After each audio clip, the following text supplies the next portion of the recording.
when we try to pass harmful policy like this bill proposes. We do that at our own peril and imperil everything that Americans hold dear, which is why I urge my colleagues to oppose this cruel and dangerous bill, and I yield back the balance of my time. The gentlewoman yields. The gentlewoman reserves. The gentleman is recognized. Thank you, sir. I reserve. The gentleman reserves. The gentleman from California is recognized. Thank you, Mr. Chair. I yield myself such time as I may consume.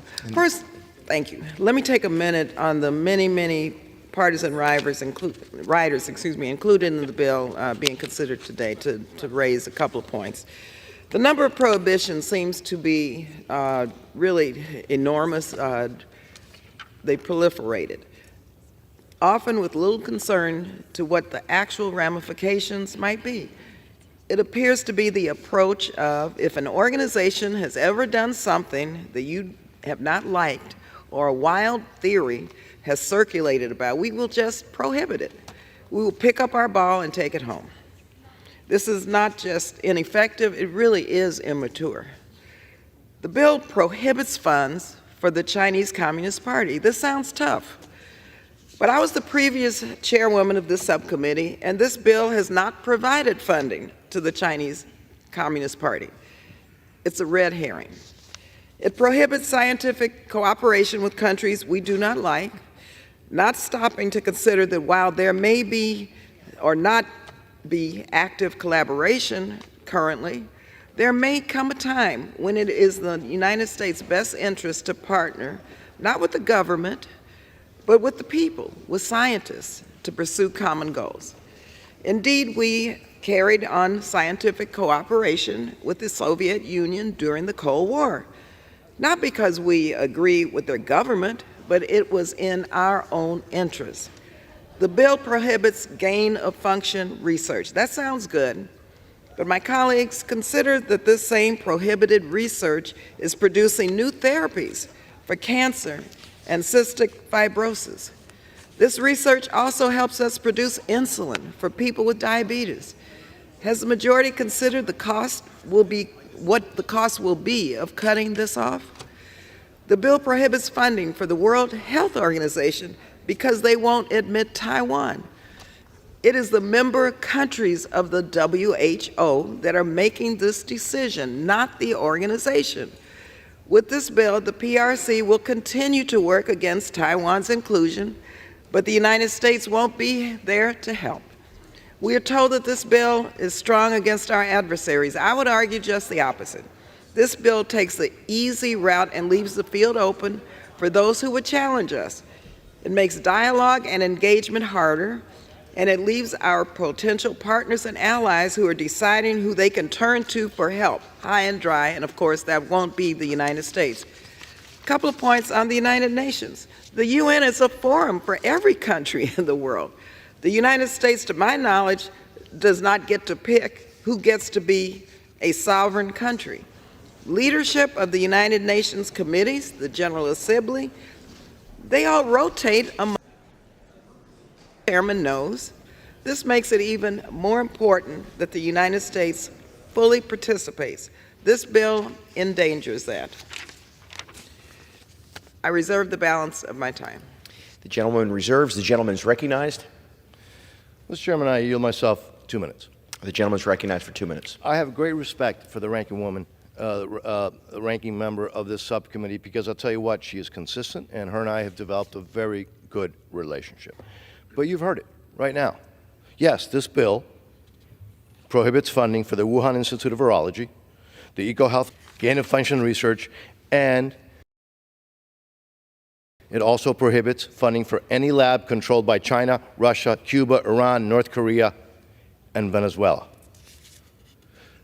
We have a difference of opinion.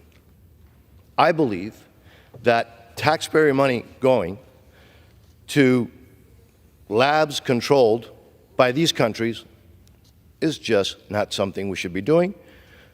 There is an absolute difference of opinion on that. If anybody believes that U.S. taxpayer money should be going for those things, and then you're going to have a problem with that part of this bill. If you, however, believe that U.S. taxpayer money should not go to fund those labs controlled by those countries, I would then ask you to support this bill. I reserve. The gentleman reserves. The gentleman from California is recognized. I reserve balance of my time. The gentlewoman reserves. The gentleman from Florida is recognized. I reserve, Mr. Chairman. And the gentleman from Florida has the right to close. And the gentlewoman from California is recognized. Thank you, Mr. Chairman. I am prepared to close. The gentlewoman is recognized. Committee. We want to welcome Ms. Rashid Tlaib from Michigan to the committee. Congresswoman Tlaib has been a member of the House.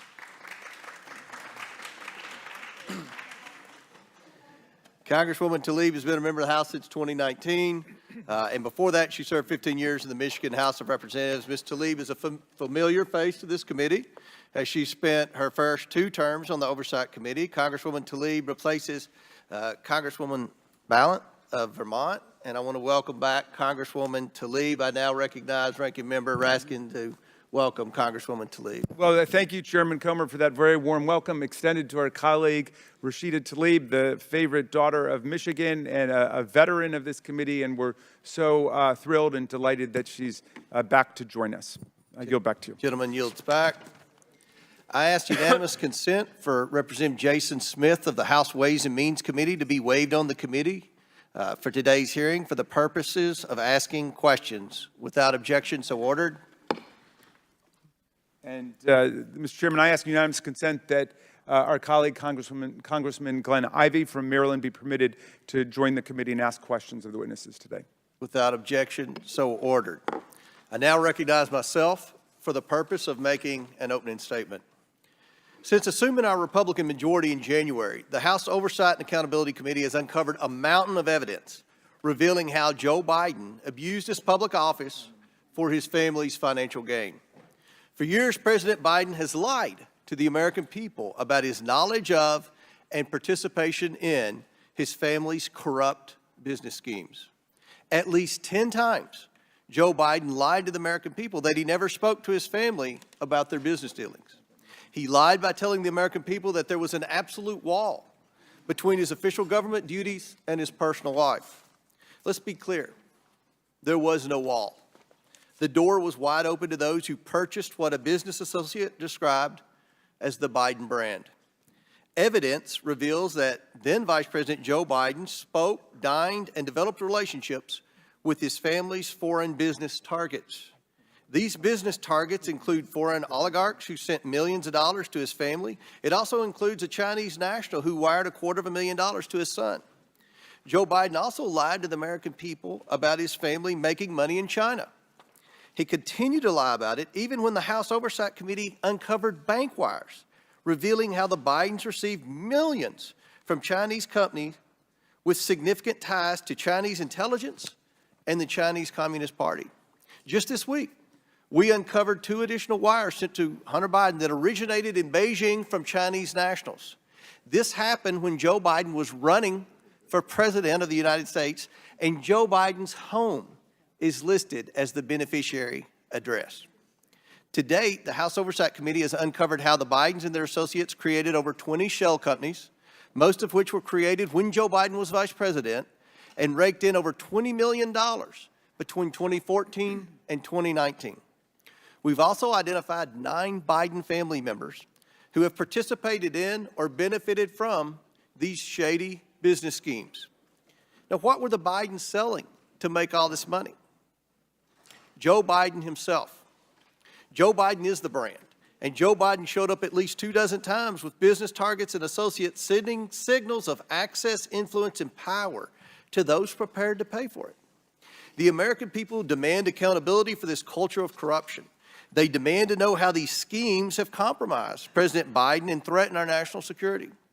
They demand safeguards to be put in place to prevent public officials from selling access to their public office for private gain. Under the leadership of Speaker Kevin McCarthy, House Republicans have now opened an impeachment inquiry into President Joe Biden. By opening an impeachment inquiry, our investigation is now focused on whether President Biden engaged in impeachable offenses under the U.S. Constitution. It empowers Congress, elected by the people, to continue providing the answers, transparency, and accountability that the American people demand and deserve. In recent history, Democrats inflicted much damage on the credibility of congressional investigations by peddling the Russian collusion hoax. But this committee, under this majority, will not pursue such witch hunts based on manufactured allegations, innuendo, and no real evidence. Today, the House Oversight Committee will examine over 24 pieces of evidence revealing Joe Biden's corruption and abuse of public office. This includes emails, text messages, bank records, and testimony of Biden business associates. We will hear from legal and financial experts about this evidence and crimes that may have been committed as Joe Biden was sold around the world. The House Oversight Committee, along with the committees on the Judiciary and Ways and Means, will continue to follow the money and the evidence to provide accountability so that Americans know their public offices are not for sale. I now yield to Jason Smith, the chairman of the House Ways and Means Committee, for his opening statement. Thank you, Chairman Comer. Yesterday, the Ways and Means Committee released new documents showing President Biden was not just aware of his son's business dealings, but he was connected to them. In a newly released message to a Chinese business executive, Hunter Biden mentions preserving the, quote, keys to my family's only asset. That asset, Joe Biden. New evidence released in response to questions raised by members of the committee on both sides when Gary Shapley and Joseph Ziegler, the two IRS whistleblowers, testified in July, paints a disturbing picture of a revolving door between Joe Biden's office and Hunter Biden's business partners.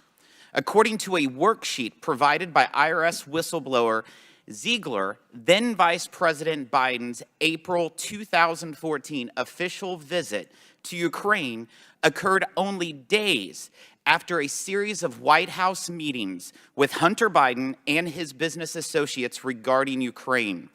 Shortly after Joe Biden returned stateside, the Ukrainian company Burisma announced Hunter Biden's appointment to its board. New evidence provided shows Hunter Biden using his father's position to gain favor with billionaire Miguel Alemán, including having Joe Biden host them at the White House in February of 2014 at the vice president's residence alongside Mexican billionaire Carlos Slim in November of 2015, and then in 2016 using Air Force Two to shuttle Hunter Biden and his business associate to Mexico City. Whether it was lunches, phone calls, White House meetings, or official foreign trips, Hunter Biden cashed in by arranging access to Joe Biden, the family brand.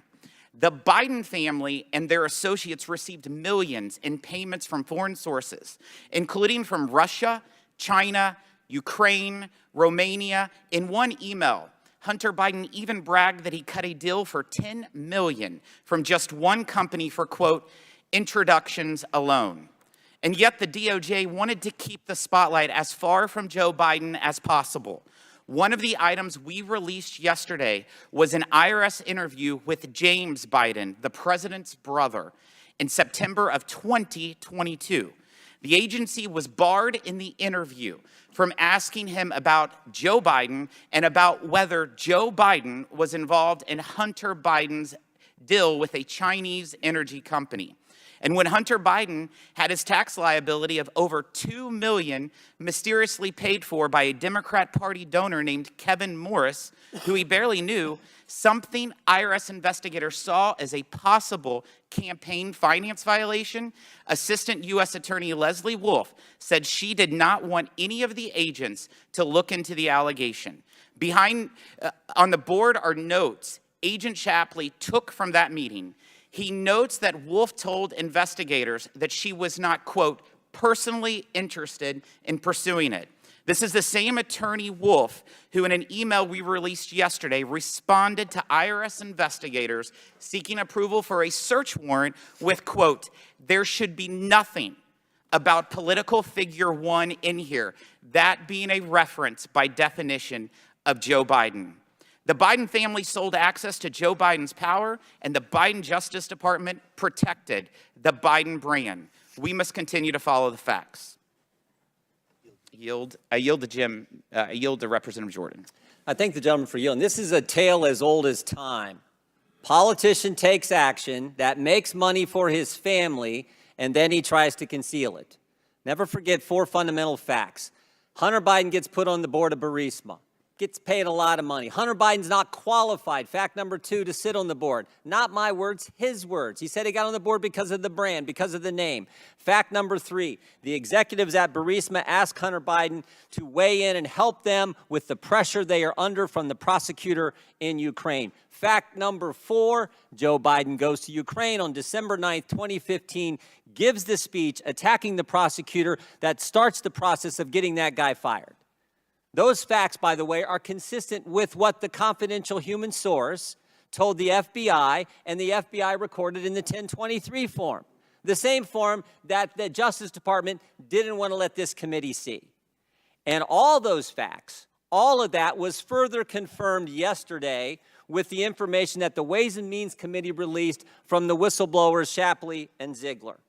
Here's a communication from Hunter Biden to an executive with Burisma.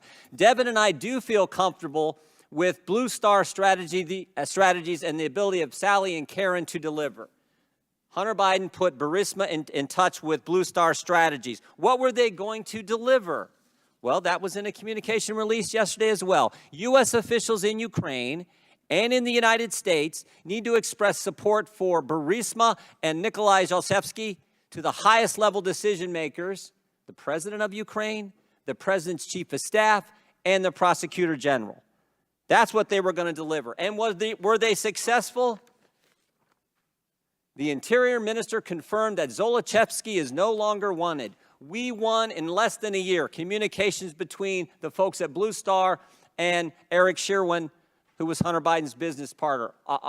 Awesome work. Congratulations to you guys. Those are the communications. That's what they got done. And remember, when this happens in October 2016, when the pressure is taken off, the case is dropped against Zlochevsky, this is the second prosecutor.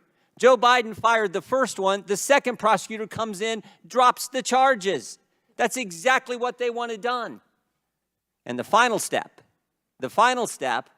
is the Biden Justice Department tries to sweep it all under the rug. They slow walk the investigation. They let the statute of limitations lapse for the most important years, 14 and 15, the Burisma years when all that income's coming in. They try to put together this sweetheart deal and get it past the judge.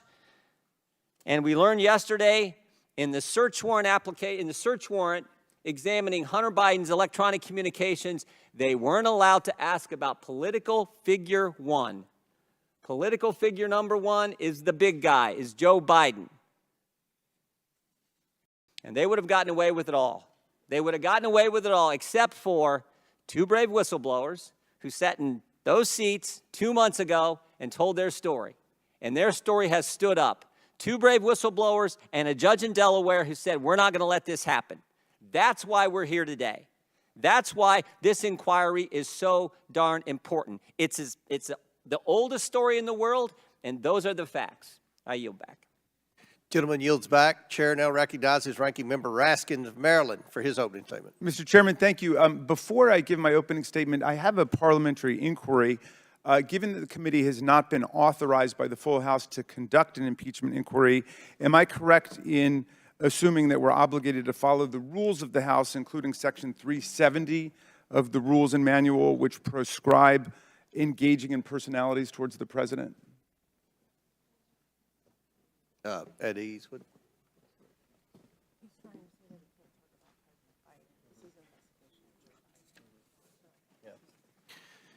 Well, considering this is an investigation of Joe Biden, I assume that his name's going to come up. Right, but the House has not authorized this as an impeachment inquiry, so we're just operating with the general rules.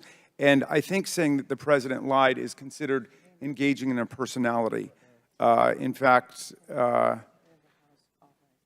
Section 370 says accusations that the president has committed a crime or even that the president has done something illegal are unparliamentary. And we're operating with the general rules of the House because the House has not authorized. The Speaker of the House has authorized the impeachment inquiry. It has been authorized. Okay. All right. Point of parliamentary inquiry. The ranking member, who wants to be recognized? Ms. Ocasio-Cortez. I believe changing of the rules must require a vote from the full House of Representatives. The rules of the committee. The chair overrules a point of order. While articles of impeachment are not directly before this committee, we are looking into the potential wrongdoing of the president. Given the unique nature and subject matter of today's hearing topic, these words will not be ruled out of order. So, okay. Ranking Member Ashton, please proceed. Thank you for clarifying, Mr. Chairman. We obviously have an honest disagreement about that. All right, so let's get it straight. We're 62 hours away from shutting down the government of the United States of America, and Republicans are launching an impeachment drive based on a long debunked and discredited lie. No foreign enemy has ever been able to shut down the government of the United States, but now MAGA Republicans are about to do just that. But they don't want to cut off public services to the people and deny paychecks to more than 1 million service members without first launching an impeachment drive, even when they don't have a shred of evidence against President Biden for an impeachable offense. And you think I'm being harsh? Here's what some Republicans have had to say over the last week about the actions of the Republicans as they watch up close, quote, the dysfunction caucus at work, in the words of our GOP colleague from Nebraska, Don Bacon. Clown show, foolishness, terribly misguided, stupidity, failure to lead, lunatics, disgraceful, new low, pathetic, enabling Chairman Xi, people that have serious issues. Those folks don't have a plan, show just how broken they are, and individuals that just want to burn the whole place down. Now, if I said any of these things, they'd probably take my words down, but these are Republicans talking about Republicans. So let's be clear. This isn't partisan warfare America's seeing today. It is chaotic infighting between Republicans and Republicans. It's MAGA versus extreme MAGA, as if anybody in the real world could tell the difference between the two. What a staggering failure of leadership. Speaker McCarthy's invertebrate appeasement of the most fanatical elements of his conference now threatens the well-being of every American. Now, some people think the members of the GOP caucus aren't interested in anything logical. They just want to see the world burn, as Alfred Pennyworth put it in The Dark Knight. But I see a method in the madness. A week ago, Donald Trump posted a comment saying that a government shutdown, quote, is the last chance to defund these political prosecutions against me and other patriots. You get it? To delay justice, Donald Trump would cut off paychecks to a couple million service members and federal workers and furlough more than 1 million workers and pay them later for having not worked. They would halt food assistance to millions of moms and kids and keep NIH in my district from enrolling any more patients in life and death clinical research trials. Trump's convinced that if we shut the government down, his 4 criminal prosecutions on 91 different felony and misdemeanor charges will be defunded and delayed long enough to keep him from having to go before a jury of his peers before the 2024 election. And like flying monkeys on a mission for the Wicked Witch of the West, Trump's followers in the House now carry his messages out to the world, shut down the government, shut down the prosecutions. But the cult master has another command for his followers, which brings us here today. On August 27th, he posted this edict: either impeach the bum or fade into oblivion. They did it to us.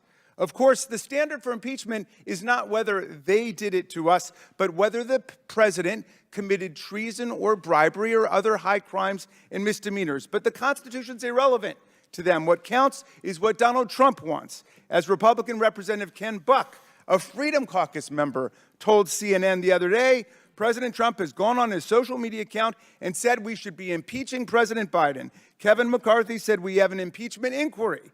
You draw the conclusion, directly or indirectly, this impeachment inquiry was a result of President Trump's pressure. So we moved from a Trump-ordered government shutdown to a Trump-ordered impeachment process, and yet back in the reality-based world, the majority sits completely empty-handed with no evidence of any presidential wrongdoing, no smoking gun, no smoke. In fact, we have had to slide awkwardly into a House impeachment process without the benefit of the floor vote that Speaker McCarthy insisted was absolutely imperative and necessary when Donald Trump was impeached. In fact, they went to the Department of Justice and they got an OLC opinion saying, quote, "No committee may undertake the momentous move from legislative oversight to impeachment without the delegation by the full House of such authority." OLC opinion, January 19th,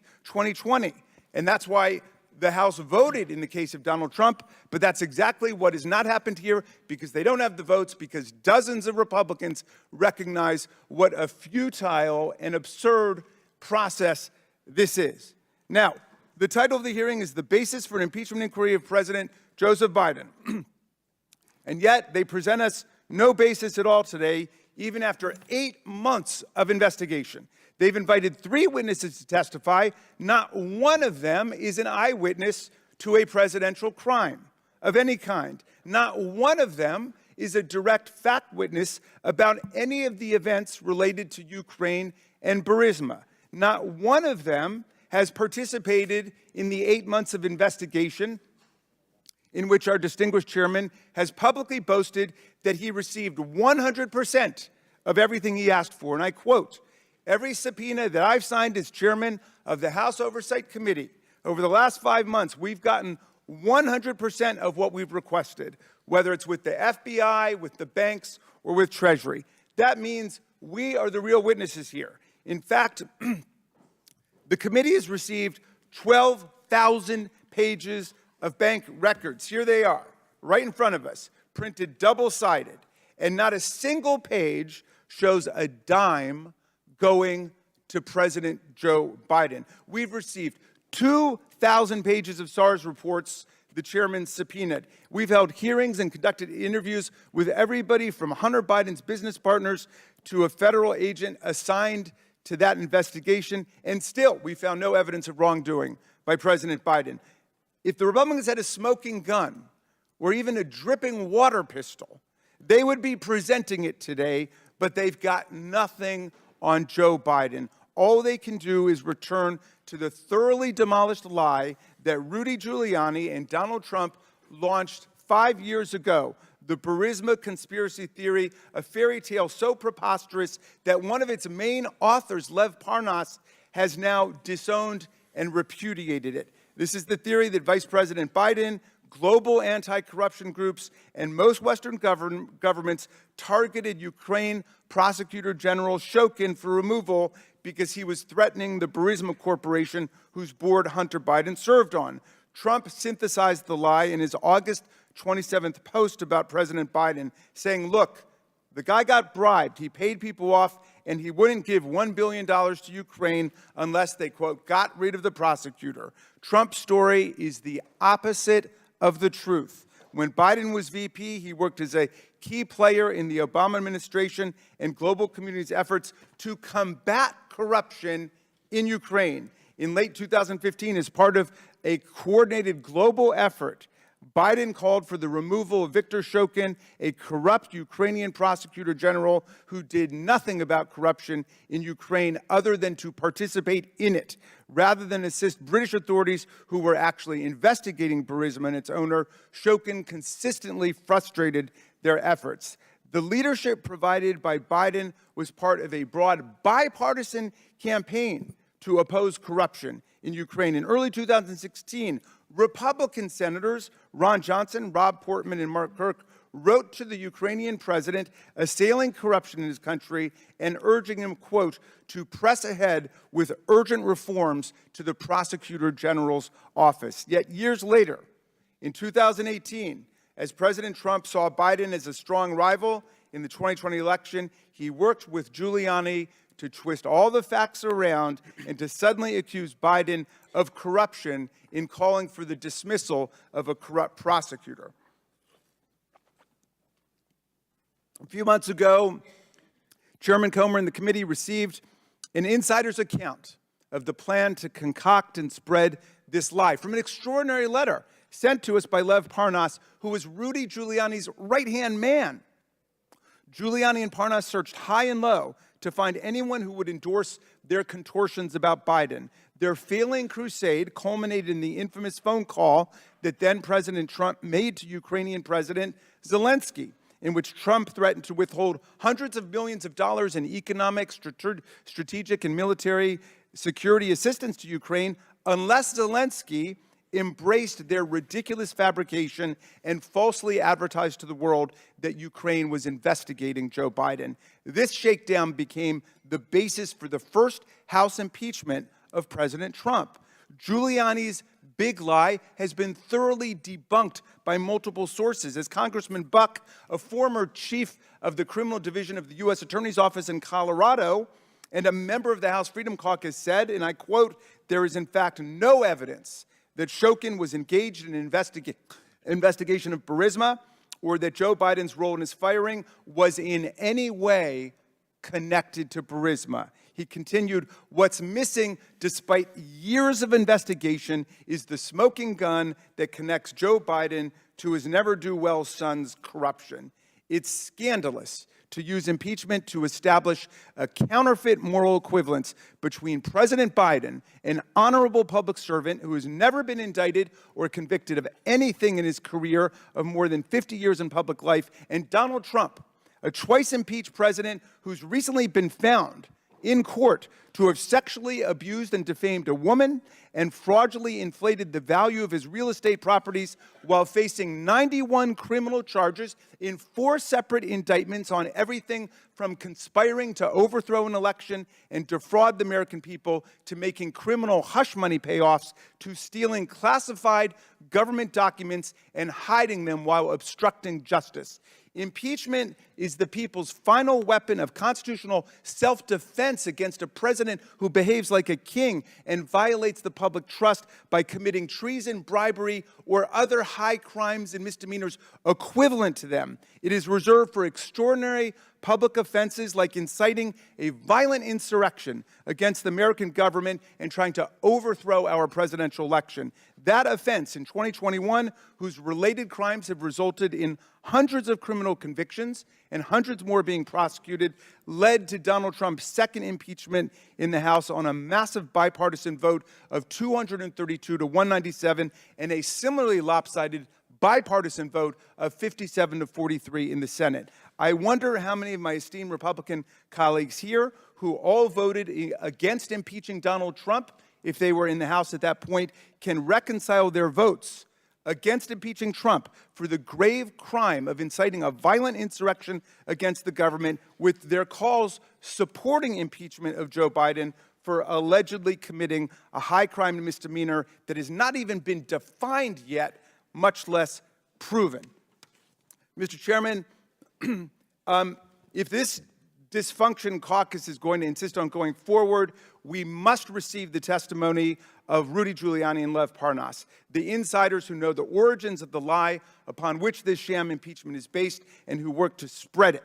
We know that Mr. Parnas is ready and willing to testify, and as a former U.S. attorney and mayor, Mr. Giuliani will surely agree to enlighten us on everything. Pursuant to Clause 2K6 of Rule 11, I move that the committee subpoena Rudy Giuliani and Lev Parnas to come and testify in these hearings. And I would like to ask for a vote on that or debate, as you would please, Mr. Chairman.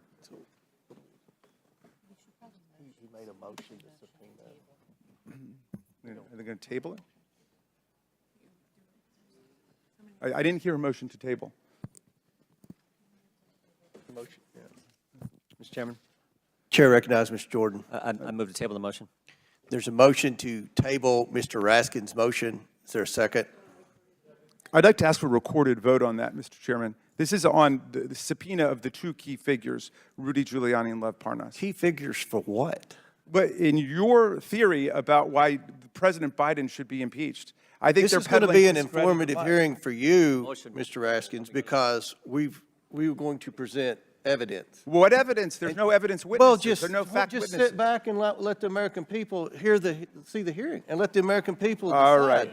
Now, look, All right. you've gone over your time. We're going to have There's a motion to we're going to table go on by the the floor. rules here. Okay. Okay? Motion to And I'm glad you brought the box of bank statements. If we had a box of all the foreign money the Bidens took, it would have reached to the ceiling. Yeah. So let's just A have point this of parliamentary hearing. inquiry. No, listen. Everybody's going to get 5 minutes. I'm going to present the witnesses. Everyone's going to get a chance. 5 minutes. I'll let the ranking member go way over time in his opening statement, but we are going to abide by the 5 minutes. There's We a have motion to table on the 47 There's a floor. motion on There's the a floor. motion on the floor. Roll call. Clerk will There's a call. non-debatable motion on the floor. Clerk will call the roll. On the motion table. Right. Will the clerk, we don't even have a clerk. Okay. Will the clerk get prepared for the roll call? Mr. Raskins made a motion, and then Mr. Jordan made a motion to table, and it was seconded. So the vote will now be on the motion to table Mr. Raskins' motion to subpoena Rudy Giuliani And Lev Parnas. and Les Parnas. All right. Will the clerk take the roll?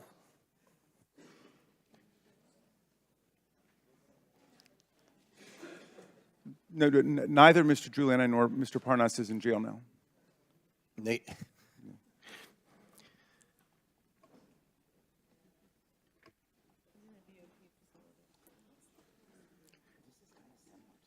This is the motion to table Mr. Raskin's motion. Mr. Jordan? Yes. Mr. Jordan votes aye. Mr. Turner? Mr. Gosar? Ms. Fox? Mr. Grothman? Mr. Palmer? Mr. Higgins? Mr. Sessions? Mr. Sessions votes aye. Mr. Biggs? Mr. Biggs votes aye. Ms. Mace? Ms. Mace votes aye. Mr. LaTurner? Mr. LaTurner votes aye. Mr. Fallon? Mr. Donalds? Mr. Donalds votes yes. Mr. Armstrong? Mr. Armstrong votes yes. Mr. Perry? Mr. Timmons? Mr. Timmons votes aye. Mr. Burchett? Mr. Burchett votes yes. Ms. Green? Ms. Green votes aye. Ms. McLean? Ms. McLean votes aye. Ms. Boebert? Ms. Boebert votes aye. Mr. Fry? Mr. Fry votes aye. Ms. Luna? Mr. Edwards? Mr. Edwards votes aye. Mr. Langworthy? Mr. Langworthy votes aye. Mr. Burleson? Mr. Burleson votes aye. Mr. Raskin? No. Mr. Raskin votes no. Ms. Norton? No. Ms. Norton votes no. Mr. Lynch? No. Mr. Lynch votes no. Mr. Connolly? Nay. Mr. Connolly votes nay. Mr. Krishnamurthy? Nay. Mr. Krishnamurthy votes nay. Mr. Khanna? No. Mr. Khanna votes no. Mr. Mfume? Fume votes no. Mr. Mfume votes no. Ms. Ocasio-Cortez? Nay. Ms. Ocasio-Cortez votes nay. Ms. Porter? Ms. Bush? Mr. Gomez? Mr. Gomez votes no. Ms. Brown? Ms. Brown votes no. Ms. Stansbury? No. Ms. Stansbury votes no. Mr. Garcia? No. Mr. Garcia votes no. Mr. Frost? No. Mr. Frost votes no. Ms. Lee?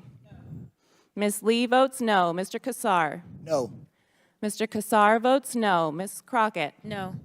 Ms. Crockett votes no. Mr. Goldman? Nay. Mr. Goldman votes nay. Mr. Moskowitz? Mr. Moskowitz votes no. Ms. Tlaib? Ms. Tlaib votes no. Mr. Chairman? Mr. Chairman votes yes. Mr. Gosar is not recorded. Mr. Gosar votes yes. How has Mr. Fallon been recorded? Mr. Fallon is not recorded. Mr. Fallon votes yes. Okay. Hold for one, let's see.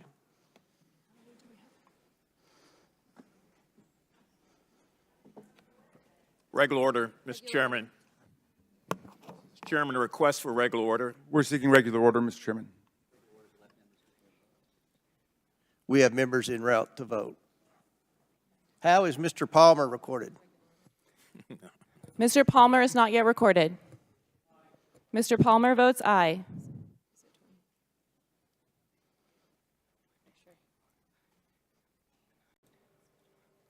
Hey guys, we're Regular order. voting to table a motion here.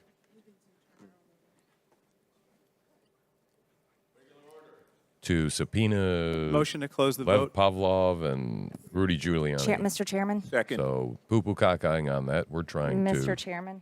to table it. And How is my vote they don't recorded? like it, the Dems. Has They're Ms. just Green been trying recorded? all this procedural crap. So Ms. Green is voted aye. Mr. Chairman, Chair recognizes Mr. Timmons. how am I recorded? Mr. Timmons is voted aye.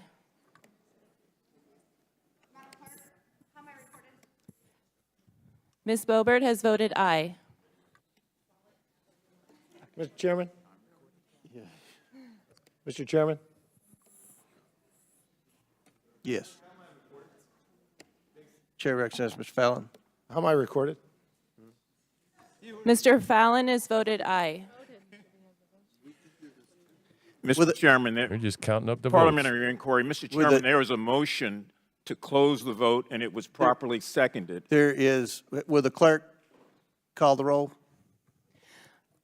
Mr. Chairman, on this vote, the ayes are 20, the nays are 19. The motion passes to table the Raskins motion. Now, I'm pleased to welcome an expert panel of witnesses who each bring experience and expertise to today's hearing. I'd first like to welcome Professor Jonathan Turley, who is the Shapiro Chair for Public Interest Law at George Washington University Law School. Professor Turley is a nationally recognized legal scholar who has published work in areas ranging from constitutional law to legal theory. Next, we have Ms. Eileen O'Connor, who is a former Assistant Attorney General at the United States Department of Justice Tax Division. As former Assistant Attorney General for DOJ Tax for 6 years, Ms. O'Connor supervised DOJ litigation of civil, criminal, trial, and appellate tax cases. Next, we have Mr. Bruce Dubinsky, who is the founder of Dubinsky Consulting, a forensic accountant. Mr. Dubinsky has accumulated over 40 years of financial, investigative, and dispute consulting experience, served as an expert witness over 100 times, and has testified in over 80 trials, including trials involving criminal and civil financial fraud. Lastly, we have Professor Michael Gearhart, who serves as the Burton Craig Distinguished Professor at the University of North Carolina, Chapel Hill. Professor Gearhart has been a law professor for more than 30 years. He's the author of 7 books and has written more than 100 law review articles and dozens of op-eds in the nation's leading news publication. Pursuant to Committee Rule 9G, the witnesses will please stand and raise the right hand. Do you all solemnly swear or affirm that the testimony you are about to give is the truth, the whole truth, and nothing but the truth, so help you God? Let the record show that the witnesses all answered in the affirmative. Thank you all. You may be seated. We appreciate you all being here today and look forward to your testimony. Let me remind the witnesses we have read your written statements and they will appear in full in the hearing record. Please limit your oral statements to 5 minutes. As a reminder, please press the button on the microphone in front of you so that it is on and the members can hear you. When you begin to speak, the light in front of you will turn green. After 4 minutes, the light will turn yellow. When the red light comes on, your 5 minutes is expired, and we would ask that you please wrap up your testimony. I now recognize Professor Turley to begin his opening statement. Thank you, Chairman Comer, Ranking Member Raskin, members of the committee. It's an honor to appear before you today to talk about what is undoubtedly the most weighty constitutional decision that you have under Article 1, other than the declaration of war, and that is the potential impeachment of a President of the United States. It was roughly 25 years ago that I appeared in the impeachment proceedings with other experts in the impeachment of President William Clinton. It was 4 years ago that I appeared in the impeachment proceedings for President Donald Trump. And then it was just 3 years ago that another impeachment occurred without any hearings at all. The shortening intervals between impeachments should be a cause of concern and circumspection for all the members on both sides. And I want to emphasize what it is that we're here today for. This is a question of an impeachment inquiry. It is not a vote on articles of impeachment. In fact, I do not believe that the current evidence would support articles of impeachment. That is something that an inquiry has to establish. But I also do believe that the House has passed the threshold for an impeachment inquiry into the conduct of President Biden. Having said that, I want to just address three inescapable facts that led me to that conclusion. First, President Biden has indeed spoken falsely about these foreign deals. The Washington Post and other newspapers have noted that some of his past comments are demonstrably untrue. Second, President Biden was the focus of a multi-million-dollar influence peddling scheme. And then finally, President Biden may have benefited from millions of dollars as a part of that scheme. Now, those facts should not be taken out of context. They're merely allegations, and they should not become presumptions of impeachable conduct. Indeed, as I've said in past impeachments, self-dealing is a difficult issue under the impeachment clause. The framers sought to avoid ambiguous standards. That's one of the reasons that perfidy was rejected. While it may not sit well with many, President Biden and other presidents can be dishonest, can even lie to the American people, and that would not constitute an impeachable offense. Indeed, most presidents have lied to the American people.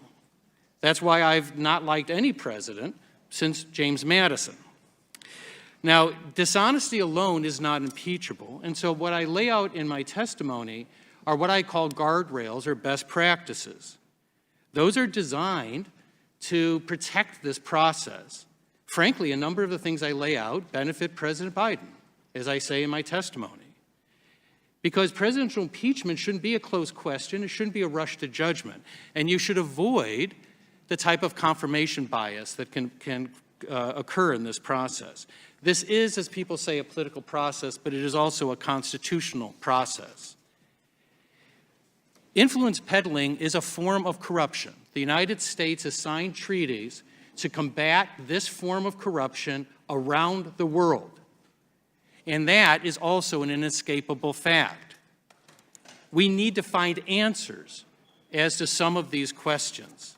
I'm running out of time, so I'd like to make one last observation, if I may.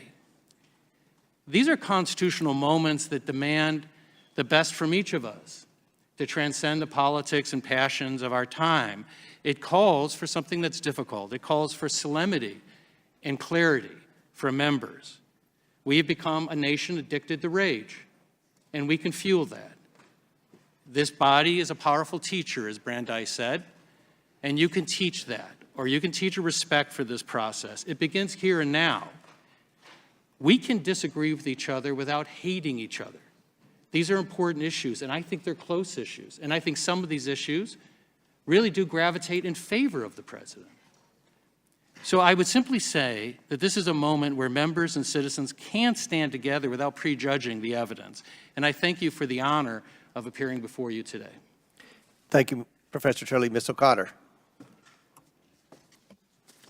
Mr. Chairman, Ranking Member, members of the committee, the chairman invited me to share my thoughts on the conduct of the tax investigation into Hunter Biden.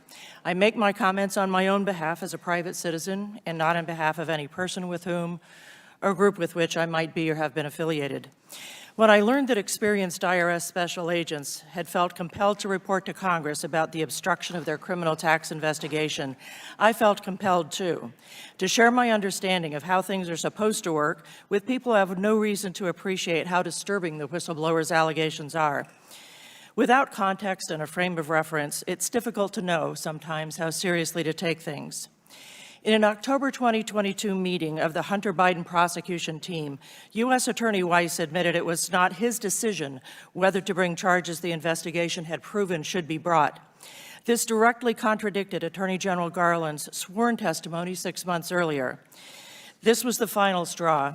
After more than 3 years of having his investigation stymied, but nonetheless having proven substantial criminal charges, Supervisory Special Agent Shapley realized he had to come forward. In fact, he had come forward before, internally within the IRS, using the procedures developed for that purpose. He had complained up his chain of command as early as June 2020 about the obstruction he was encountering, but there had been no response. Once Shapley had taken steps to come forward to Congress, Special Agent Joseph Ziegler did the same. It was not the whistleblower's testimony, however, but what followed that compelled me to write. My first Wall Street Journal article was called "Throw Hunter Biden's Plea Deal in the Trash." Given the substance of the whistleblower's testimony, the plea deal Weiss had worked out with Biden was a miscarriage of justice. After that commentary was published, I heard from many people who were similarly appalled at the unfolding injustice. Many were knowledgeable and experienced tax professionals. Perhaps the most commonly commented on aspect of the handling of the Hunter Biden matter was that Weiss had permitted the statute of limitations to expire on prosecuting provable offenses. This was appalling. It is not significant that the plea agreement, it is not insignificant that the plea agreement was announced on June 20. Let's review what came just before. On August 19, it became known that IRS employees were going to let Congress know about the obstruction they were encountering. Later, Shapley and Ziegler sat for hours of sworn and subscribed testimony with the House Ways and Means Committee staff. It was expected that the committee would make the testimony public. It did, on June 22. U.S. Attorney Weiss, with his June 20 announcement of a plea deal, beat the publication of the whistleblower's testimony by the skin of his teeth. 2 days. If the whistleblowers had not come forward, would Weiss have brought any charges at all? My second Wall Street Journal commentary was published on July 25. It was called "You'd Go to Prison for What Biden Did." Given what Shapley and Ziegler testified they had proven, and the charges the tax division reportedly had authorized, the plea deal represented serious injustice, not only to law enforcement, but also to people who have been caught up in this system and have suffered the consequences the law provides. I received a great deal of positive feedback on this commentary, too. People understand that for laws to be respected, they must be enforced. The nature of any investigation is the following of leads. That didn't happen here. This team was not permitted to search the guest house of Joe Biden's Delaware mansion and Hunter Biden's storage facility in Virginia, to interview family members and business associates, to examine Hunter Biden's abandoned laptop. By November 2019, the FBI had confirmed the devices were Hunter's and the contents were authentic. But the Hunter Biden investigation must not be viewed in isolation, rather as part of a broad landscape of corruption. Don't forget that a full year after that, in October 2020, FBI officials were telling Twitter that the laptop was Russian disinformation. The whistleblowers tell us that the tax investigation of Hunter Biden was an offshoot of an investigation already underway into an online pornography platform. That is how investigations develop.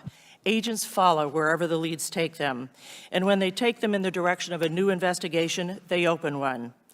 Question: if U.S. Attorney Weiss had been in charge of that pornography investigation, would he have blocked the investigation into Hunter Biden's tax crimes? I thank the committee. Thank you, Ms. O'Connor. Mr. Dubinsky. Good morning, Chairman Comer, Ranking Member Raskin, distinguished members of this committee, guests, and my fellow citizens. Thank you for this opportunity to testify today. First, at the outset, let me state unequivocally and in no uncertain terms that I agreed to testify today not because I have a political agenda or axe to grind, because I do not. Rather, I agreed to testify in this proceeding in order to help this committee and the American people gain a better understanding of how frauds are committed, how complex business arrangements, sometimes using limited liability companies, sometimes those being shell companies, are used in frauds, and how money is moved by fraudsters to facilitate the conduct of illicit activity. Let me be clear, I am not prejudging the facts that have emerged to date with regard to the Biden family and associates businesses and the money they received that had its origins from foreign sources. I am not here today to even suggest that there was corruption, fraud, or any wrongdoing. In my opinion, more information needs to be gathered and assessed before I would make such an assessment. I'm here today to lend my expertise to answer questions that this committee may have while they advance this investigation and gather more facts about the business dealings surrounding the Biden family and associates businesses. Throughout my 40-year career as a certified public accountant, a forensic accountant, and a certified fraud examiner, I've worked tirelessly to uncover the truth when it comes to cases involving allegations of fraud, corruption, and wrongdoing. I have investigated some of the world's largest frauds, including have investigated and testified in the criminal case for the United States Department of Justice on the Bernie Madoff Ponzi, the world's largest Ponzi. I've worked on cases like the Enron case, the International Brotherhood of Teamsters election corruption cases, as well as some of the United States' largest cases of tax fraud, to name a few. As the age-old proverb goes, where there's smoke, there's fire. As a fraud investigator, when I see smoke, I immediately look for the fire. The critical question facing the American people today is whether behind the smokescreen clouding the Biden family and associates' businesses, was there or is there a fire? And if there was or is a fire, how big is that fire? Why were members of the Biden family and close business associates receiving millions of dollars of payments from foreign entities and individuals? What services, if any, were being provided? What was the substance of the alleged services being provided? Was the money being paid for a fair amount commensurate with those services? Were political favors being traded and disguised as services? These are the questions that, as a forensic accountant, I routinely am asked to answer when I'm hired to investigate allegations of corruption and fraud. There's a great deal of evidence that has been collected to date by this committee and others trying to answer these very questions. However, much more information is still needed in order to be able to answer these questions and make a final determination as to whether or not the Biden family and its associates' businesses were involved in any improper or illicit activities, and importantly, whether those activities, if any, were connected to President Joe Biden or then Vice President Biden. In my experience, fraudsters purposely create a labyrinth of limited liability companies to create an opaque network of entities that are then used to hide improper conduct. In many instances, these complex business arrangements are typically centered around illicit activities and involve moving money around the globe in a manner designed to avoid the detection of the underlying illegal activity, as well as the movement of the money tied to that illegal activity. Gone are the days, for the most part, when suitcases full of currency or gold bars are exchanged as payment in the conduct of illegal activities. Today, more sophisticated methods are employed to obfuscate the true nature of such illegal activities and to hide the movement of money. The importance of following the trail of money is a critical component of any fraud investigation. The term shell company has its origins in the world of business and finance. The term shell, as you would note, implies that the company is like an empty shell, lacking substance or real activity. Shell companies typically have no employees, no offices, no real operating businesses. They use P.O. boxes for mailing addresses. While I will note shell companies can be used for legitimate business activities, more often than not, they're associated with fraudulent activities like tax evasion, money laundering, hiding of assets, and other illicit practices. It takes a heavy lift to pull the covers back on these shell companies to determine who the true beneficial owners are, where the money went, and to expose the true sham nature of their existence. However, through the use of legal subpoenas and proper investigative methods and a great deal of persistence, fraud investigations can and do expose the identity of the wizards behind these curtains and the extent of their illicit activities. In closing, let me underscore the importance of conducting a thorough, independent, and unbiased investigation of the matter before us today before you reach any conclusions. The American people deserve to know the truth. The rigor and discipline of a well-planned and executed investigation should not be subverted by political motivations or aspirations. To do so would critically undermine the integrity of any such investigation and any conclusions reached. Thank you again for this opportunity to be here today, and I look forward to answering your questions. Thank you very much. Professor Gerhardt. Thank you, Mr. Chairman. I want to thank the ranking member as well and distinguished members of this committee. I appreciate the honor and the privilege to be able to appear before you today to talk about the basis for an impeachment inquiry of President Biden. I think a good place to begin is with the Federalist Papers. And in the Federalist Papers, Alexander Hamilton warned of the dangers of trivializing impeachment through petty partisanship. He foresaw that impeachment may, and now I quote, agitate the passions of the whole community and to divide it into parties more or less friendly or inimical to the accused. In many cases, it will connect itself with pre-existing factions and will enlist all their animosities, partialities, influence, and interest on one side or on the other. And in such cases, there will always be the greatest danger that the decision will be regulated more by the relative strength of the parties than by demonstrations of innocence or guilt. I think Alexander Hamilton knew what he was talking about. And I think what he said may well describe the current set of proceedings. One thing I might add to all of that is that the framers designed an impeachment process to follow or comply with several safeguards. And it's important that we keep these safeguards in mind as these proceedings go on.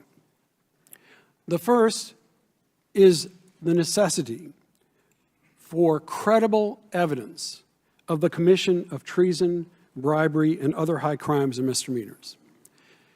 There is not, at least not that I've yet heard, such credible evidence. Let me give you an example of what I fear is similar to the current proceedings. Hunter Biden is arrested for speeding in a car owned by his father, and the police go after the father. I don't think that's how the law should work. I don't think that's how impeachment should work. I respect members of this committee enormously. Believe me, I'm just a law professor and citizen, and I come here with great awe when I speak to an important body like this. But I listened to Congressman Jordan, whom I respect a great deal, when he said there are 4 facts. Hunter Biden was on the board of Burisma. Hunter Biden was not qualified. So far, by the way, nothing about President Biden. Third, there were executives who asked Hunter Biden for help. Again, not yet any proof about any kind of complicity of President Biden. And lastly, Joe Biden gave a speech. If that's what exists as a basis for this inquiry, it is not sufficient. I say that with all respect, and I think that that is part of the problem, I think, and many Americans think, may exist with respect to these proceedings. A second safeguard is the Fifth Amendment Due Process Clause. It requires fundamental fairness. And I think in these proceedings, something has happened to President Biden that was said to have happened to President Trump in 2019. And that is, the burden has flipped to President Biden to prove his innocence. Any further investigation is being done to ensure that Mr. Biden has to prove his innocence rather than the committee being able to connect the dots in a convincing and persuasive way. It's not me you have to persuade. It's the American people whose trust you deserve and whose trust you have to maintain. A third principle is judicial review. And here I would just remind the committee about the Supreme Court's decision in Trump versus Mazars. The court said about this committee that, in fact, it has to conduct an investigation for a legitimate purpose. A fishing expedition is not a legitimate purpose. Moreover, the court in Trump versus Mazars said that it is not a legitimate purpose for the House or House committee to be conducting the function of law enforcement. And I heard many references here to criminal misbehavior, to whether or not somebody should be thrown in jail, criticisms of a prosecutor, Mr. Weiss.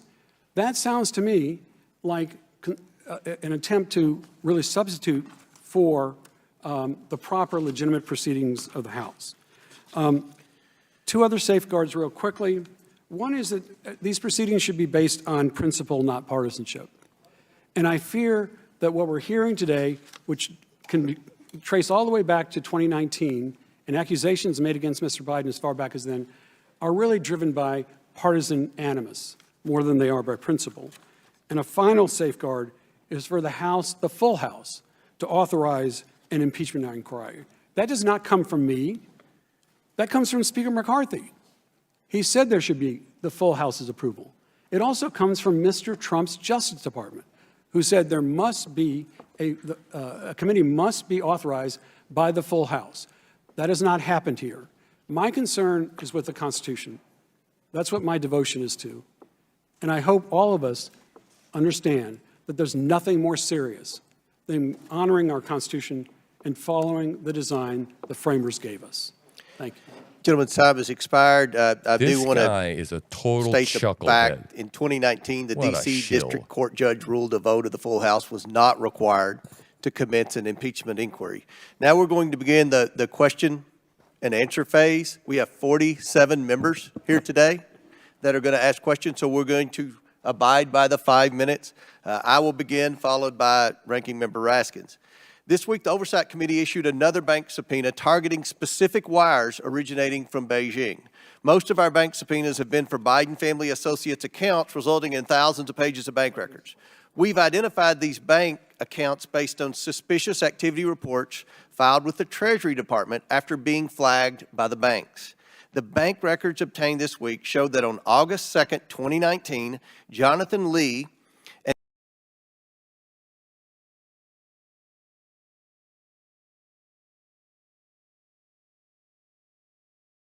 I just got to jump in here for a second and say that this testimony of this last law professor, I don't know what cereal box top and how many he had to send in to get his law degree, okay? But he literally said that, there's not enough evidence. Well, the whole point of a freaking hearing is to see if there is evidence, right? But they don't want to do that. It's just ridiculous, man. That guy is absolutely nothing there but to give his stupid interpretation of the law that just, makes this whole committee stupid and a sham. But yet we're going to present the evidence on this side, and everybody's going to go, what? What do you mean that text? That me and my dad are together, sitting together, waiting for this, the shakedown text, all this other stuff that's already out there. And this is just like, pay no attention to that. It's maddening. Sorry about that. and Miss Tang Ling in Beijing sent Hunter Biden $250,000 listing Joe Biden's home address in Wilmington, Delaware. The wire stated it was for a personal investment.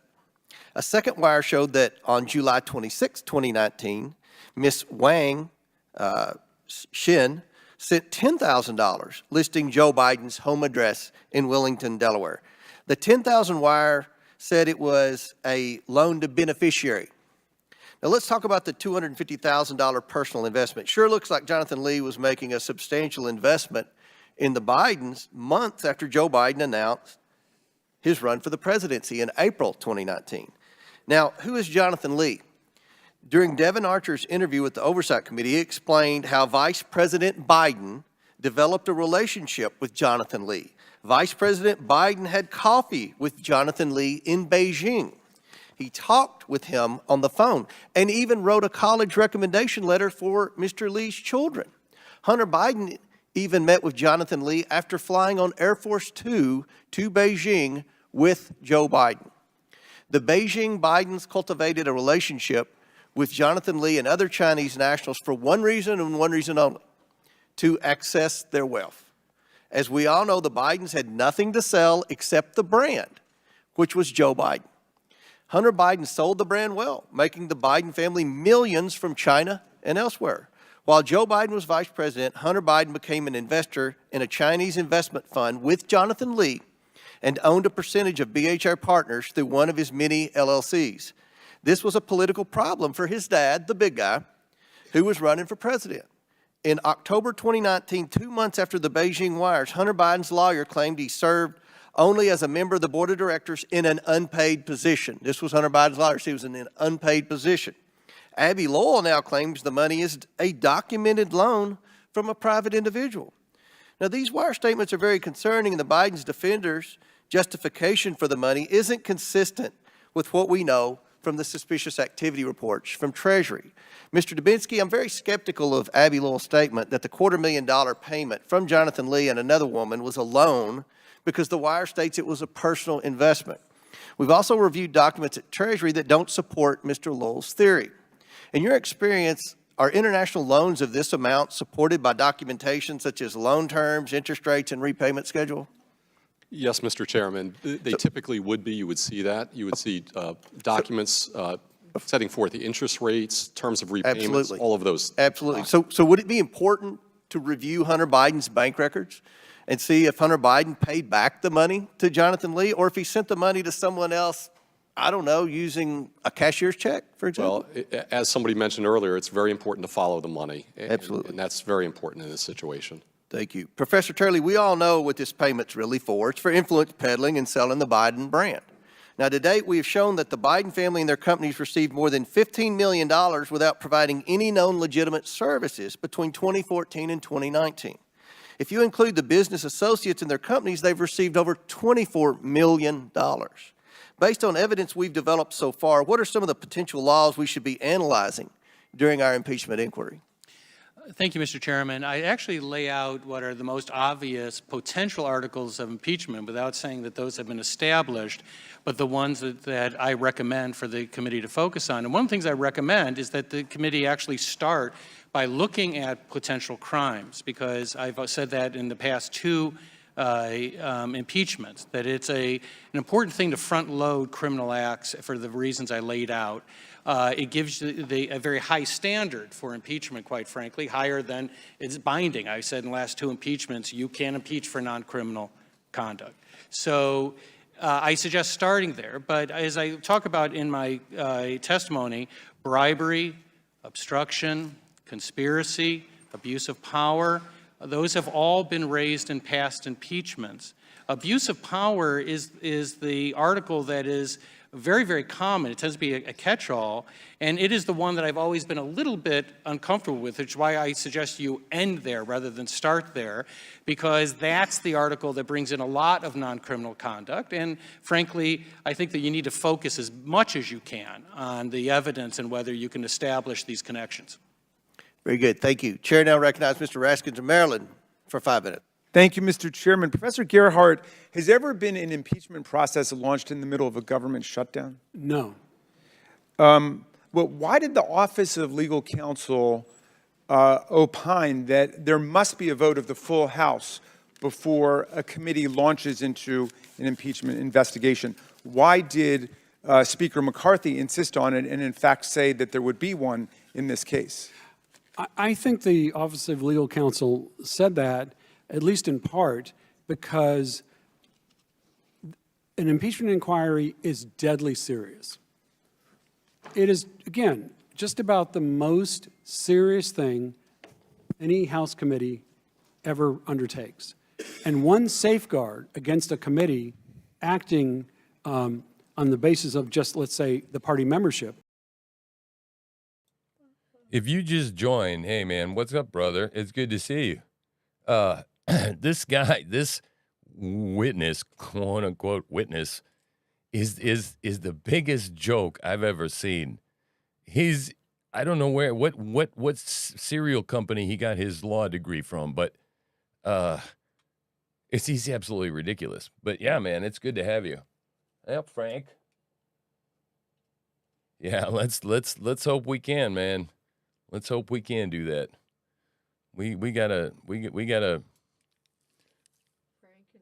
Frank and Jake, man, welcome. Yeah, look at all these people watching. All right, I'm gonna let back this chucklehead talk because I don't want to stomp all over him. Hang on a second. Where's my window? Is to ensure that the full House is behind the impeachment inquiry. A dozen of our colleagues on the Republican side have already called for impeachment. I'm struck by the fact that of the 4 expert witnesses brought together today, not a single one of them argued that a sufficient quantum of evidence exists today to justify the impeachment of President Biden. Is there any precedent in our country for launching an impeachment inquiry absent evidence of wrongdoing by the president? No. And in fact, I would just point out that with Richard Nixon and Bill Clinton and President Trump in 2019, the full House authorized those impeachment inquiries. Lev Parnas sent us a letter in which he said, it was addressed to Chairman Comer, in which he said, the narrative you are seeking for this investigation has been proven false many times over by a wide array of respected sources. There is simply no merit to investigating this matter any further. And he says, please abandon this effort to investigate the Bidens, which is nothing more than a wild goose chase. And he was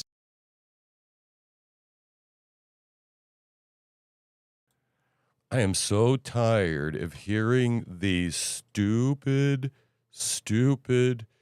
people just say there's absolutely no basis, no reason, no merit. Huh? Yeah, it's crazy. It's like, it doesn't matter. I mean, laying all this stuff out, and they just go, and then they say, well, it's been thoroughly investigated and debunked. Oh, really? By who and when? Oh, it doesn't matter. Just say it. Read that frickin' lie into the record, man. Oh. Rudy Giuliani's right-hand man gallivanting all over the world to try to put together a case back in 2019 that Joe Biden had done something wrong. Do you agree that given that the evidence we've looked at over the 8 months comes down to this discredited Burisma conspiracy theory, we should hear from those responsible for concocting the story in the first case, in the first place, specifically Lev Parnas and Rudy Giuliani? Absolutely.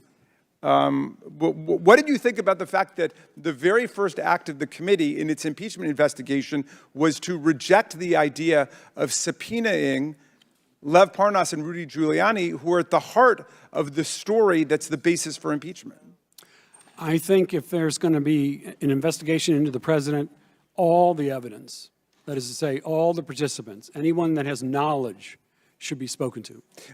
We have lots of colleagues on this committee and off the committee who've called for the impeachment of Joe Biden, who also voted against impeaching Donald Trump for inciting a violent insurrection against the Union.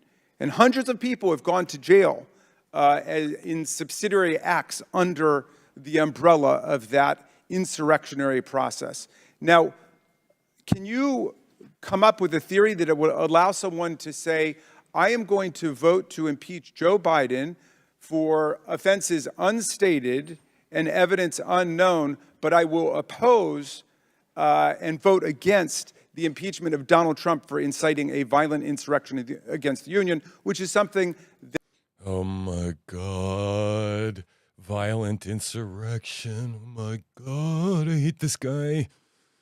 That concurrent bipartisan majorities voted for in the House and the Senate. I cannot, and I might just add as a law professor, that one of the things I suggest to myself...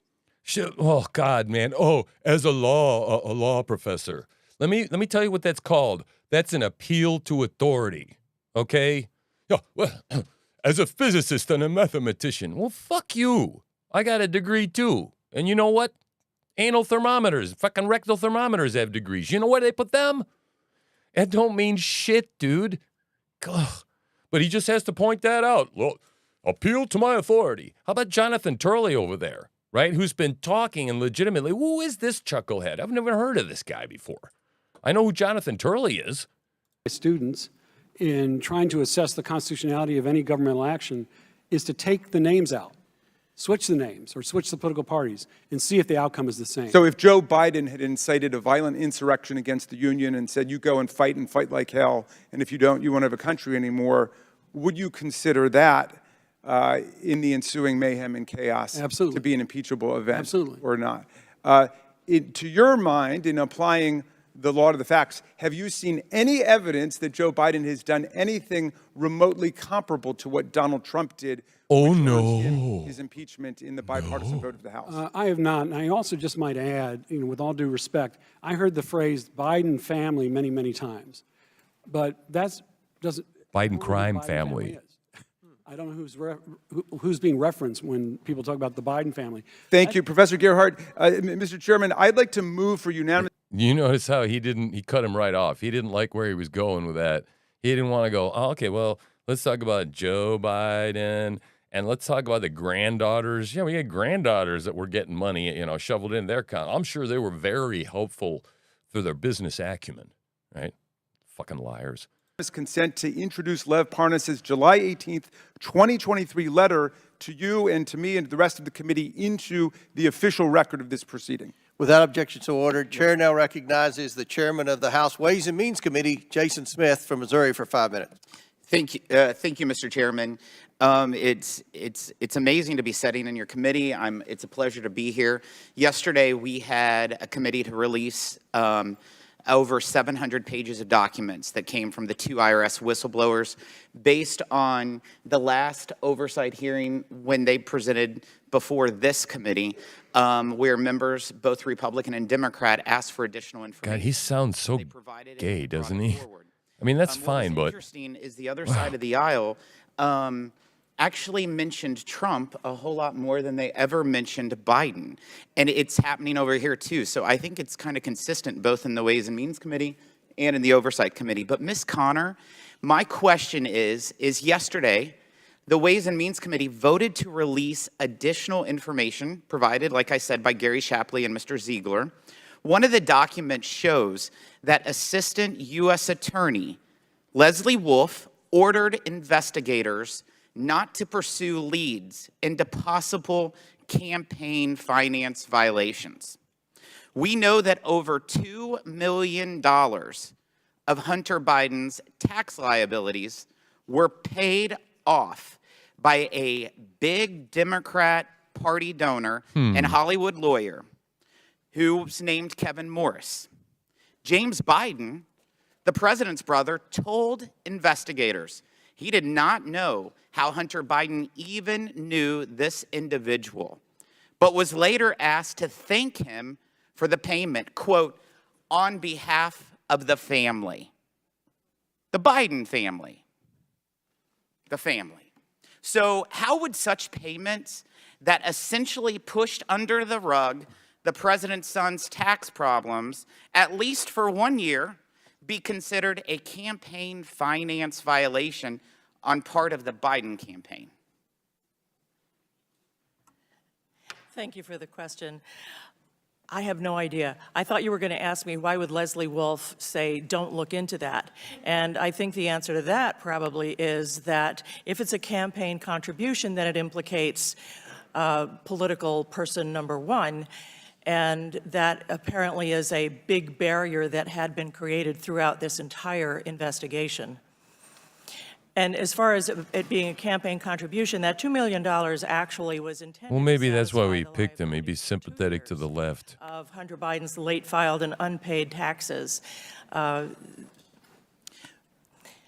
Is it unusual for an assistant prosecutor to say, don't look at this individual, this person's off limits? As I mentioned in my opening statement, that is how investigations develop. The agents follow the leads wherever they take them.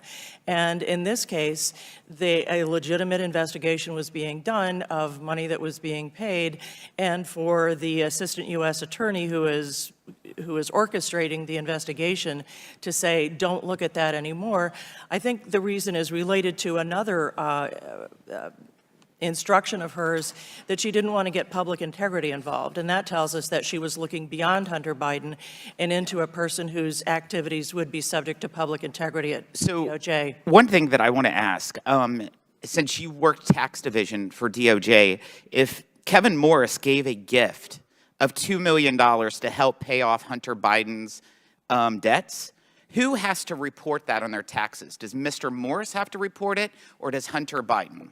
Well, as I understand it, the parties are claiming that it's a loan and that Hunter Biden will pay it back between 2025 and 2027. Would that have to be reported on any tax records? If it's a loan, no. Well, of course not. It's just a loan. I haven't seen any of the documentation of that loan. And that is one, I'm sure Mr. Dubinsky can tell you that calling something a loan is one way to claim that it's not taxable income. Yeah, who needs documentation? It was a handshake loan. It's all right. We uncovered yesterday that the Biden family and associates received over $20 million from 23 different countries that they had business ties to or communications with. And they also had over 20 shell LLCs where they would transfer money in and out. If you were still sitting in your office in DOJ's tax division, would this web of entities and activities concern you? I would make sure that my prosecutors were concerned about it. Thank you. Thank you. Chair now recognizes Ms. Norton from the District of Columbia. Thank you, Mr. Chairman. Professor Gerhardt, pleased to have you with us today. In your testimony, you referenced Alexander Hamilton's warning about the dangers of trivializing impeachment through petty partisanship. Let me ask you, Mr. Gerhardt, do you think that initiating an impeachment inquiry against President Biden without any evidence of wrongdoing by the president meets any basic standard of proof? Not credible proof at all, in my opinion. And in fact, I think one thing to keep in mind about a hearing like this or any kind of anything that calls itself an impeachment inquiry. Yeah, pay no attention to the evidence that was talked about and right in front of your face. That's not all credible. It's just because I'm here and I'm a law professor. I'm using a Rodecaster pod mic is what this is, and I love them. And I'm using it along with the Rodecaster Pro 2. So I've got brightness and filters, stuff like that attached. Without any evidence of wrongdoing by a president? They trivialize impeachment, they trivialize the Constitution, and they ride roughshod over the rule of law. Nothing good comes from abusing a power, whether it's done by a president or... This makes me so mad. This is such a sham, such a farce. Donald Trump asked to look into, okay, and didn't withhold shit, just asked to look into the situation, right? Well, kind of what's going on with the whole Biden and the Shokin and the firing and the this, right? They impeach a son of a bitch over it, right? Rushed over there like ceremonial like papers, okay? Which, of course, he wasn't convicted for either, right? Oh, but this guy has no problem with that particular impeachment inquiry. No, that was perfectly fine, right? And he just asked the question, right? But yet here we got bank records. I mean, I'm sorry, Frank, Bella, anybody, the Jake that's been here, Mailman Farms, do any of you have any shell companies? Oh, yeah. And can you tell me whether any of you have had any suspicious activity reports, SARS, from international banks? Like now, around 150 of them? No, I don't have a one. Well, why is that? Yeah, because I don't launder money, right? This shit is so insane. This is called gaslighting, and this guy is nothing but a propaganda machine. That's the word for today, boys and girls. Propaganda. Okay, I'll put it up in the screen in a bit. But this guy is a shill. That's all he is. And he's there to say, this whole hearing is ridiculous. There's no reason for any of this. This completely goes against all the founding fathers, right? And he's going to say that, and there's absolutely no evidence because, God, bank records and, texts and phone records and geolocation and sending money directly to the address of Joe Biden at the time who was living there. Yeah, no, that's not evidence. Sorry. Or by Congress. Professor Gerhardt, do you believe that initiating an impeachment inquiry without any evidence of wrongdoing by a president is consistent with the view that impeachment is a grave and solemn duty? Impeachment is a grave and solemn duty, all the more reason why all evidence, for example, relating to Burisma, ought to be heard and considered. That would actually add credibility to what the committee's doing. I would be remiss if I did not add that it is incredible that... By the way, okay, there are recordings that the Burisma guy has, right? He's got a safe full of like 19, and apparently 2 out of the 19 have Joe Biden on the phone, okay? But he's afraid to get killed, right? And I don't blame him. We are holding this sham hearing 2 days before the government will shut down. Sham hearing, my ass. Instead of this hearing, we could be discussing how to fund the government. Or we could discuss my bill it's to working exempt so from well. federal government Keep shutdowns funding of federal and independent agencies that are exclusively or primarily federally funded but have jurisdiction over local D.C. civil and criminal justice matters. Or we could be discussing how we are going to provide back pay. How old is this woman? unfortunately do push us into a shutdown. Why is she baking cookies? Or in the hood helping children or some shit? I don't know. Remainder of my time to Mr. Raskin. Well, thank you kindly.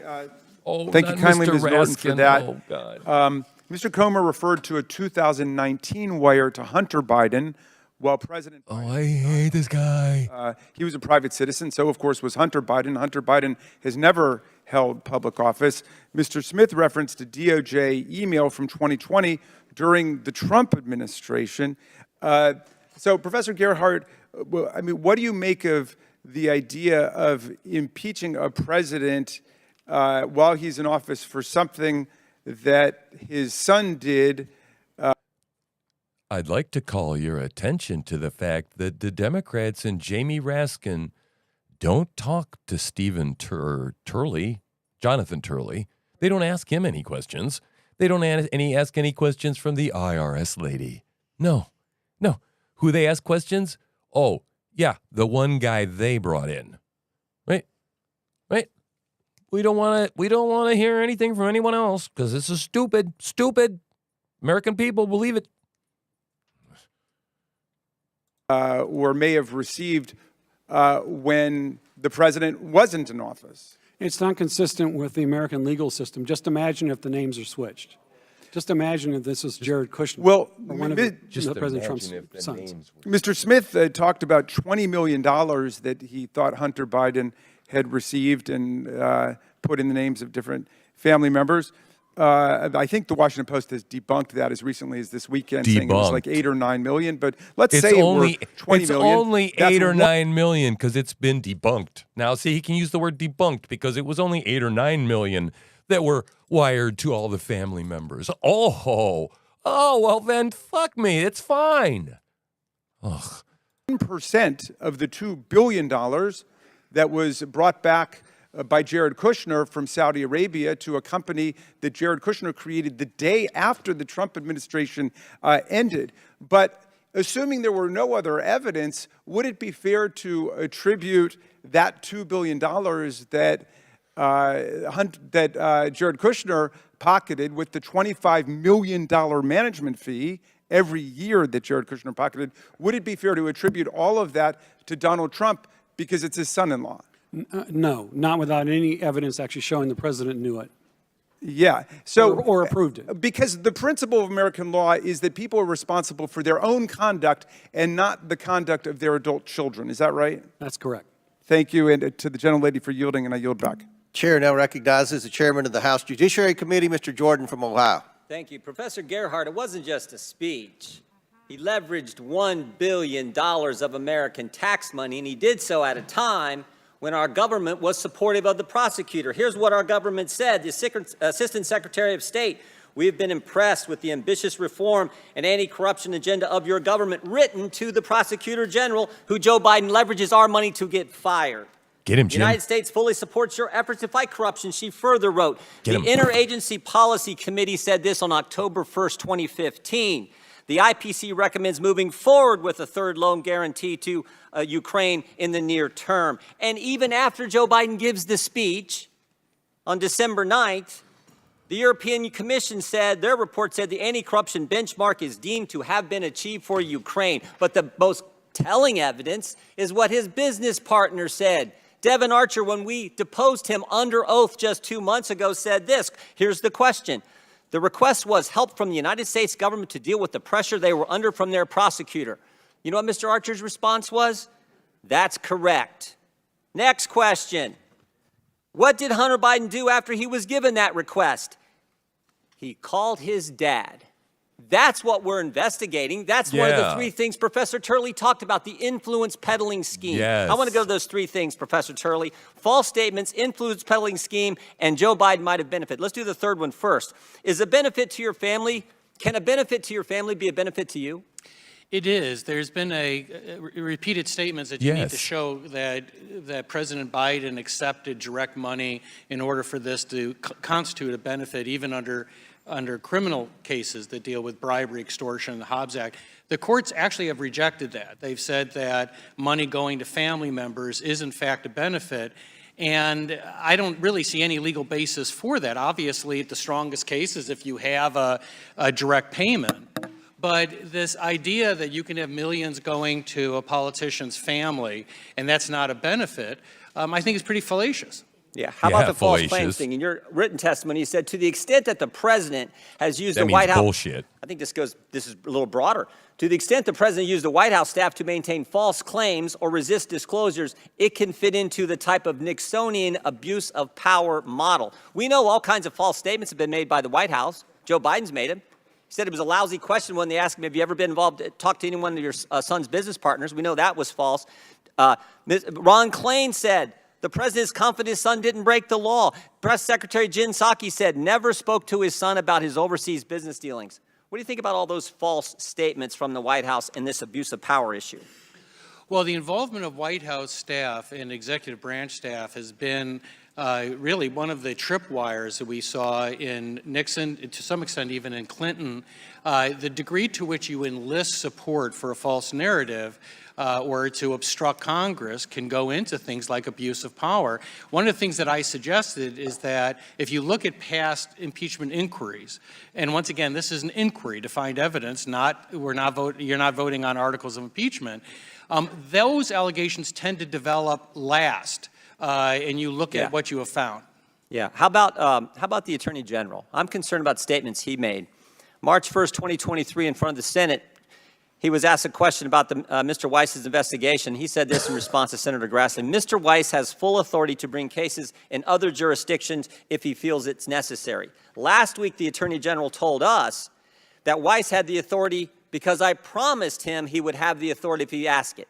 That seems to me to be something different. It's what he said to the Senate, he's got full authority, no problem. Last week he told the House Judiciary Committee he had authority because I promised if he come talk to me, I would give him the authority that I already told the Senate he had. Do you see a concern there with false statements coming from the Biden Justice Department? Well, there is a concern. You don't have to prejudge the evidence to say that obviously this is part of the inquiry. And what I don't understand is the opposition to the inquiry itself. It seems to me the test is, would the alleged conduct, if proven, establish impeachable offenses? And is there a credible basis for those allegations? I think the answer is clearly yes, that there is a basis to look at the president's conduct without prejudging whether that qualifies at the beginning of that inquiry as an article of impeachment. And let's be clear, you don't need a full vote of the House to proceed in an impeachment inquiry phase of our constitutional duty to do oversight. In fact, the Democrats did it. 4 years ago, I was in an impeachment deposition run by Adam Schiff in the bunker in the basement of the Capitol, and I went to the floor. So I'm in an impeachment deposition, and I went to the floor to vote on opening an impeachment inquiry. They did the same darn thing because you have that authority as a Congress when the Speaker of the House makes that designation. The Speaker, Nancy Pelosi, did in fact initiate the impeachment. In some cases, then you have a later vote. I've said in my testimony, I consider that the best practice to have a vote of the House. But the court that was referenced earlier looked at this and said that the Constitution does not require resolution. Actually said if you look at all the impeachments, often there wasn't a resolution. That doesn't mean it's not a good practice, but the Constitution itself does not require such a resolution. Thank you. Gentlemen, time's expired. Chair now recognizes Mr. Lynch from Massachusetts for 5 minutes. Thank you, Mr. Chairman. First of all, I do want to agree with the chairman that the witnesses we have here today do bring an awful lot of experience and expertise to the issue. But what they don't bring is facts, right?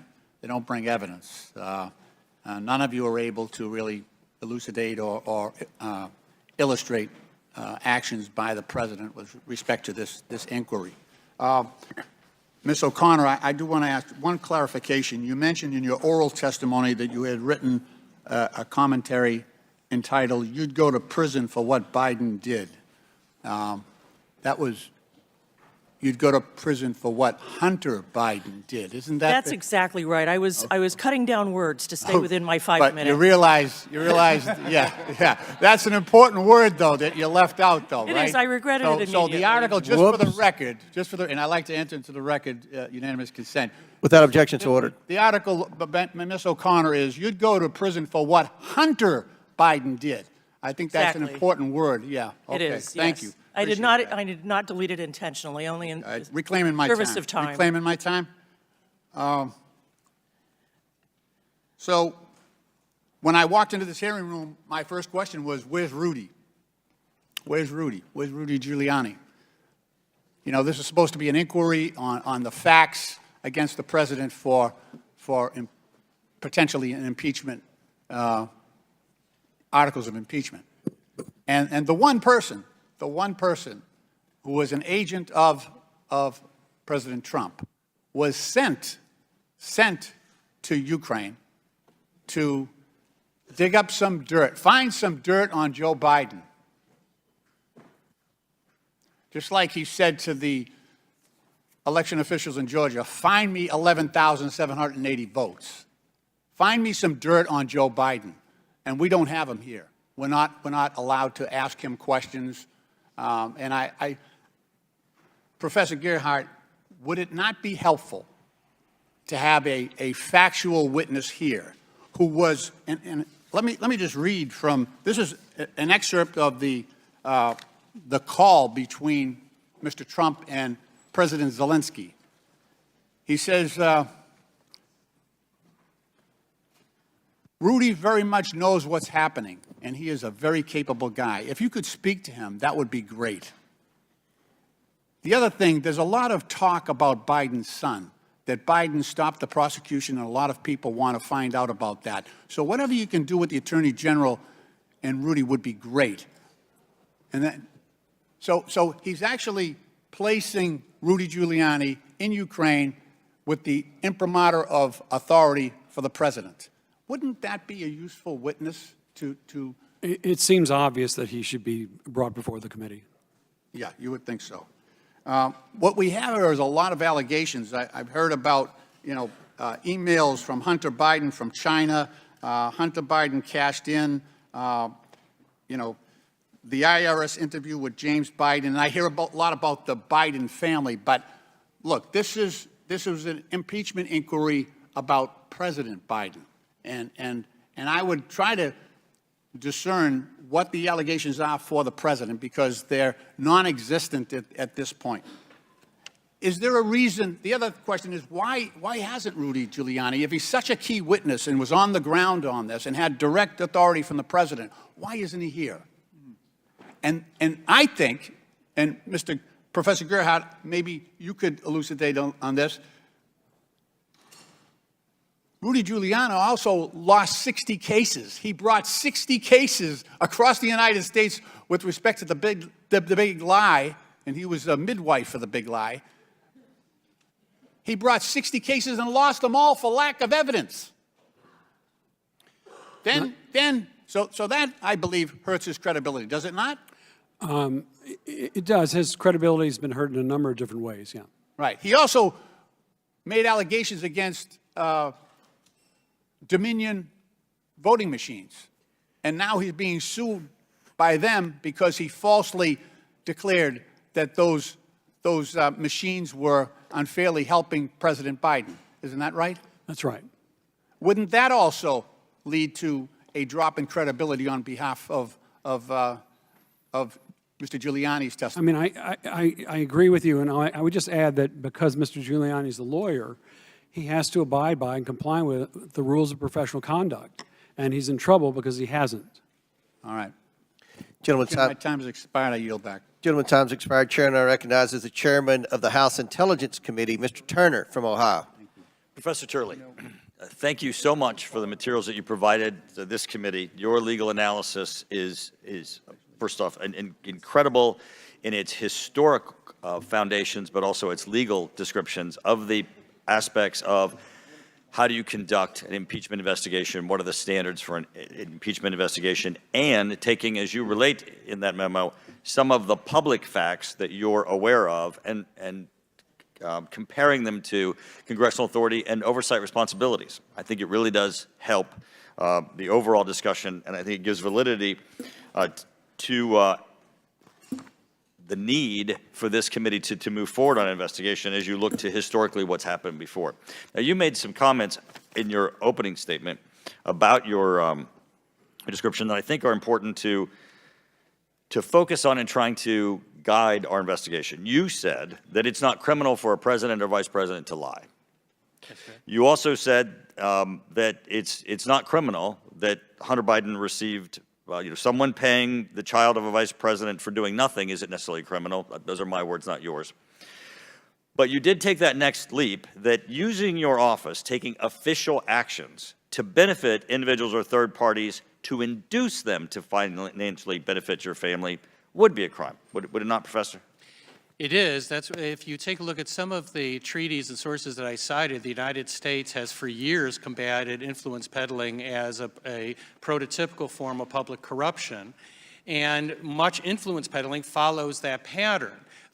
Many people now accept that what Hunter Biden did was rather raw and open influence peddling. So the only question is, was the president involved in that? And I'm not prejudging that. But there's an argument that now that you hear, that they were just selling the illusion of access.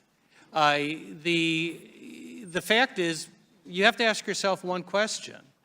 How do you know? Even if you accept that selling the illusion of access is not misconduct, how do you know it was an illusion?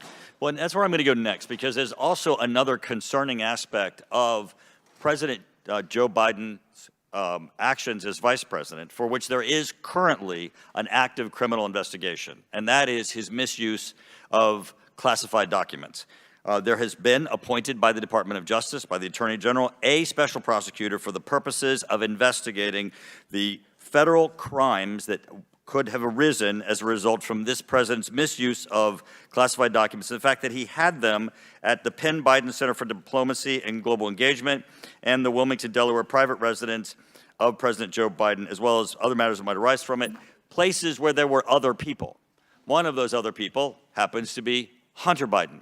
Now, this committee, in its scope of this investigation, indicates that these classified materials are also relevant because, for example, the Oversight Committee has requested information regarding the classified materials discovered in the president's home where his son has resided during the time period relevant to the investigation and personal office. The White House has not provided this information. Obviously, his son was receiving payments from Romania, Russia, Ukraine, China. If there are in those documents that relate to, for example, the prosecutor in Ukraine, or Burisma itself, or other aspects of Ukraine, or any of the parties or individuals, obviously, that were making payments to Hunter Biden, that would be relevant, wouldn't it? It would be relevant. One of the things I address in my testimony is I say that the most concerning line for me in this inquiry is pre-office conduct. And what I say is that there should be a type of rebuttable presumption against bringing in pre-office conduct, but there is precedent for it when it forms. Well, and this, he was in office at the time because he wouldn't have had access to classified documents. These are not things that he did as a private citizen. He had these documents given to him. And I want to ask you, in his scope as both senator and as vice president, there's been a lot of talk that perhaps